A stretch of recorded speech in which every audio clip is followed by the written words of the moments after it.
Being stranded on the side of the road with the blown head gasket is a good example of what could happen if you don't change your oil. If you don't change your oil, you do risk damaging your motor and inconveniencing yourself. Now, I learned this from my father, Jacques Duchon, at a young age of 16 when I bought my first car.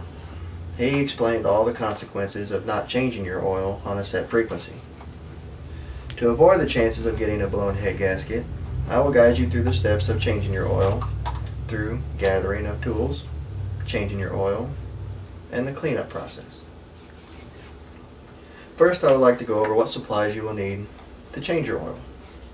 There are several items that you will need to gather from the local auto parts stores such as O'Reilly's. This may include an oil reservoir, a funnel, wrenches, oil, which you have to pay very close attention to what weight you're getting, 10W30, 25, etc. This can be found through the auto parts attendant. Also an oil filter. Again, this will be automobile specific, so you will have to talk to the auto parts attendant to be specific on which one you will get. One more thing that you will need to get will be found in your glove box. It should be your manual.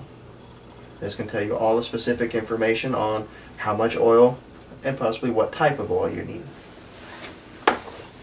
A few more things could include shop towels, an oil filter wrench, hand jack, jack stands, and a shop light. Next, we need to use these tools to get underneath the car. You will need to place the jack and jack stands on a solid surface and jack the car up, placing the jack stands underneath the A-arms of the car to give you a stable surface. Once under the car, you need to locate the drain plug and loosen the drain plug. Now, before you remove the drain plug, you want to ensure that you have the oil reservoir under the drain plug to catch all the excessive oil.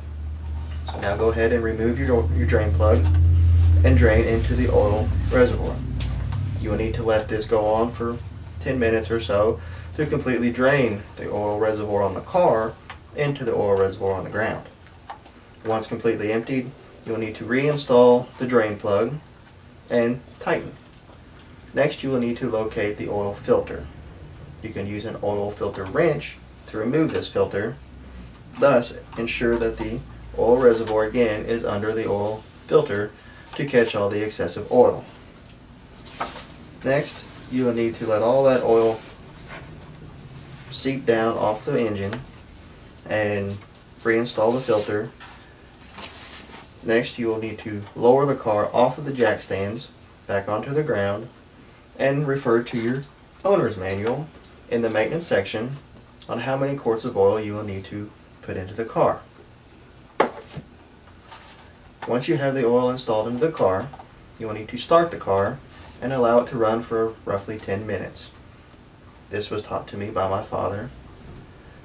This will allow all the oil to get into all the cavities of the motor and lube it up nice and good. Next, you need to shut the motor off, go to the front of the car, find the dipstick, which will be located close to the exhaust manifold on the front side of the block closest to your bumper, and remove the dipstick.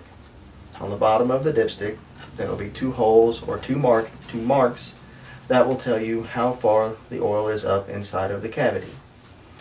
Depending on this, you may need to add a little bit of oil, maybe half a quart or so. Once you have the correct amount of oil in the car, you will need to install the cap back onto your engine. Next, you will go through the cleanup process. You'll need to ensure to get rid of all of the oil. You will need to pick up all the trash and the oil and oil filter and discard of them. You can go to your local auto parts store such as O'Reilly's, and they will take up to 5 gallons of oil per day. In conclusion, you are now qualified to complete this task on your own. Now that I have gone over gathering supplies, changing your oil, and cleaning up, you should be able to change your oil in your car. Now here's my audience.